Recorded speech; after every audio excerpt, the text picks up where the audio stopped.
Hello, my name is Courtney Hermens, and this is my final project for SPHR 495 Neurogenic Communication Disorders. And for this project, I am going to discuss Alzheimer's disease.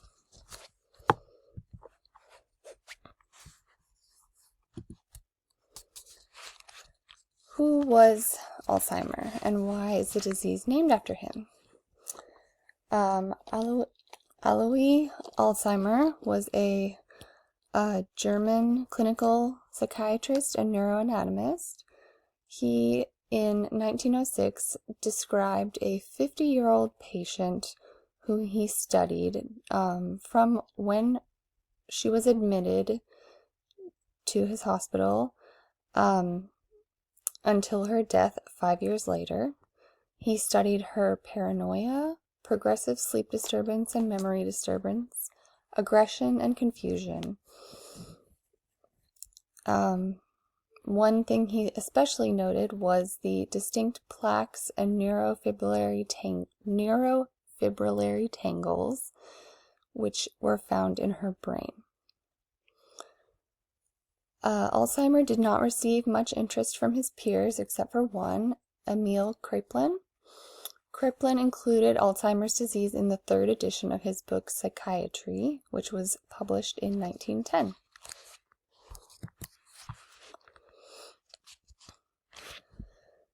Alzheimer's disease, or AD, is also known as dementia of the Alzheimer's type, which is DAT. It's a progressive neurological disorder, can also be called degenerative, but we're going to use the term progressive. In progressive illnesses, irreversible damage to the brain occurs, starting slowly and getting worse with time, eventually leading to death of the patient. It is normal to lose some cognitive capacities as we age, but those who have dementia experience much more severe losses and much more quickly.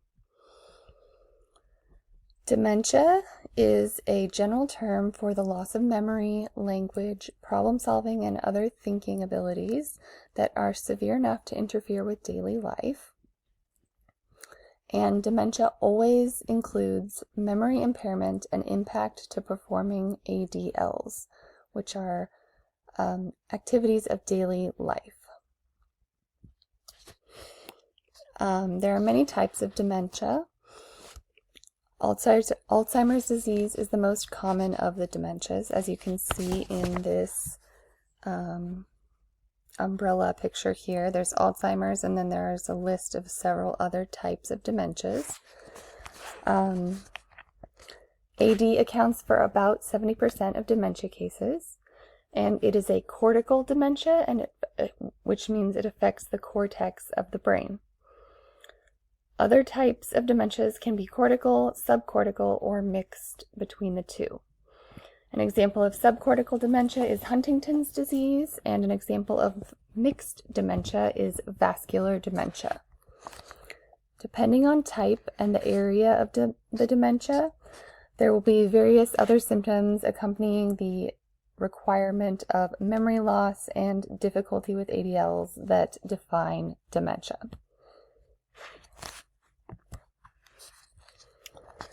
The progression of Alzheimer's disease is slow but continuous, and it is a decline in cognitive capabilities due to neuronal death and subsequent cortical shrinkage.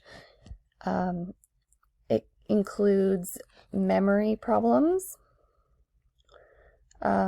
Recent events will be lost first, and the memories will have difficulty being formed.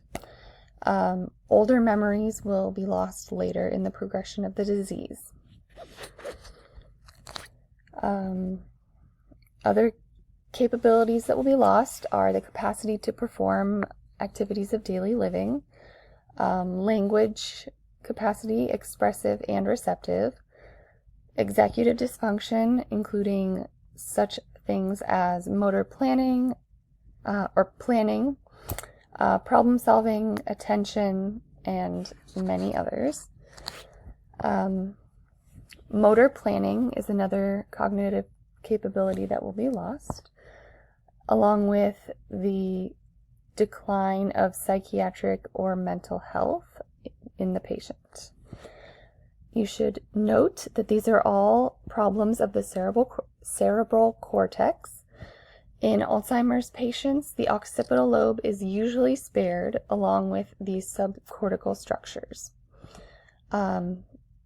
Later in the presentation, I will make a note that some forms of Alzheimer's do affect the occipital lobe.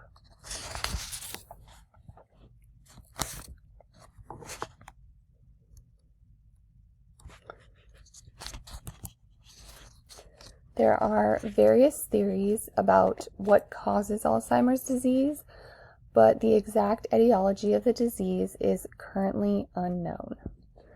Causes and risk factors may include aging, genetics.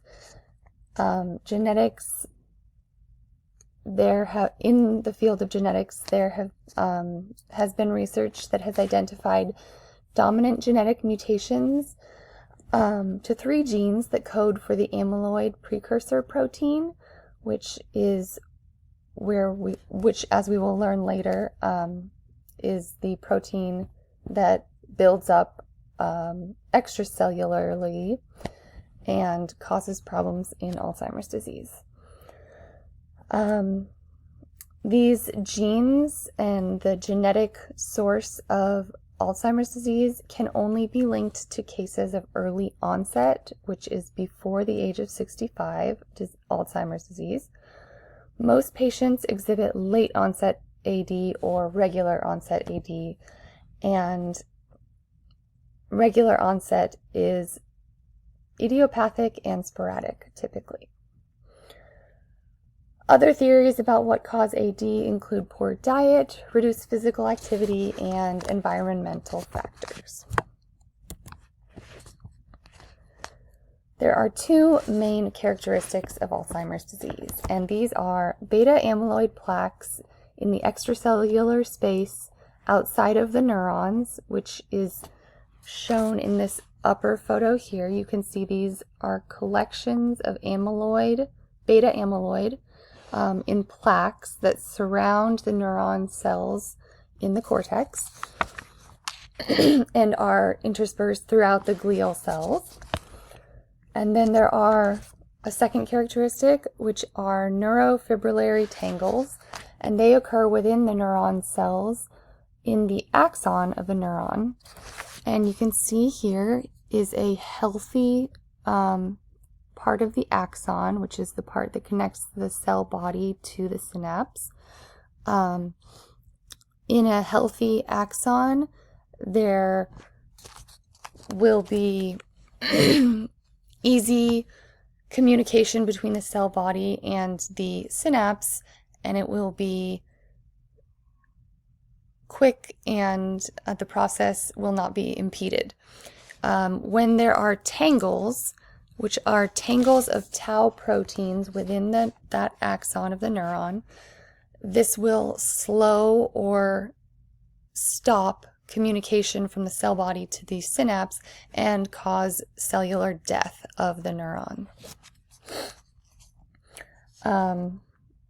And that is due to the tau proteins that accumulate and tangle up the healthy neurofibrils that run along the axon between the cell body and synapse. When axon microtubules are compromised or twisted because of this, the neuron cannot move proteins and nutrients from the cell body to the rest of the cell, and cell death will occur. And this is what causes the shrinkage, the cortical shrinkage in Alzheimer's patients.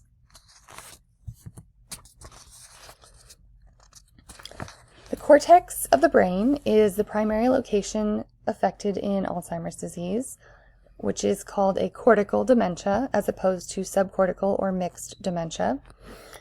Damage occurs bilaterally, which means that it is in both hemispheres of the brain. It's not just one side dominant or non-dominant.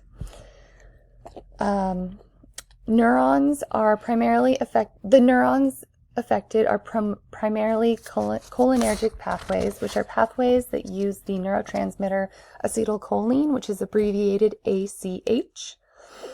ACH, or acetylcholine, is indicated in, among other things, memory and motor function.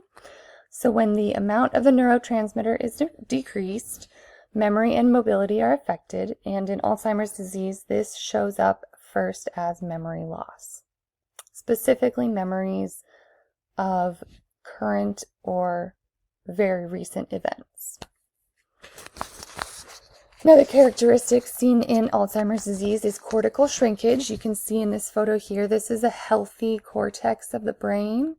It is plump. And then here in a severe AD patient, you see there's significant shrinkage due to the cell death that happens because of the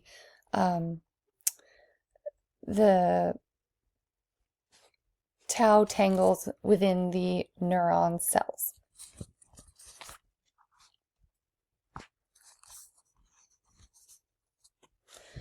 And as you can see from this image, if you were to take a CT scan, you might be able to notice the ventricles of the brain, which is this area here, have become quite enlarged, which can lead to normal pressure hydrocephalus.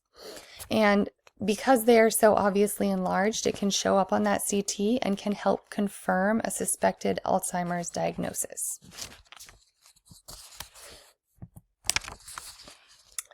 I have a quote here about the diagnosis of Alzheimer's. The diagnosis of Alzheimer's disease has gone from a purely pathological one in the days of Alois Alzheimer to a clinical exclusionary approach in 1984. The AD diagnosis methodology includes several steps, including taking a personal and medical history, mental acuity tests for the patient,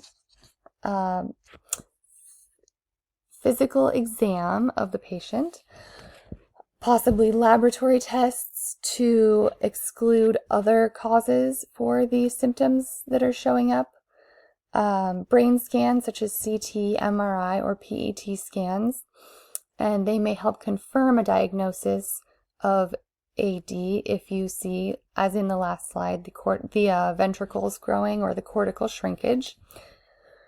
There may also be use for a CSF or cerebrospinal fluid exam, which can look for excess amounts of the amyloid proteins that build up as plaques in the brain. And we must also note that diagnosis of Alzheimer's disease is done by a physician, a neurologist typically, but a medical doctor, and this is not in the purview of the speech pathologist.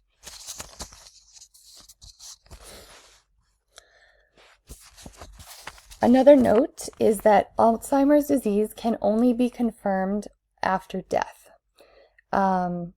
By looking at slices of the brain under a microscope in order to confirm the presence of amyloid plaques and neurofibrillary tau tangles. So medical diagnosis is based on eliminating other possible causes of the symptoms that are appearing in a patient. So the official diagnosis of Alzheimer's is actually called probable Alzheimer's disease, since you cannot prove it is there until post-mortem examination.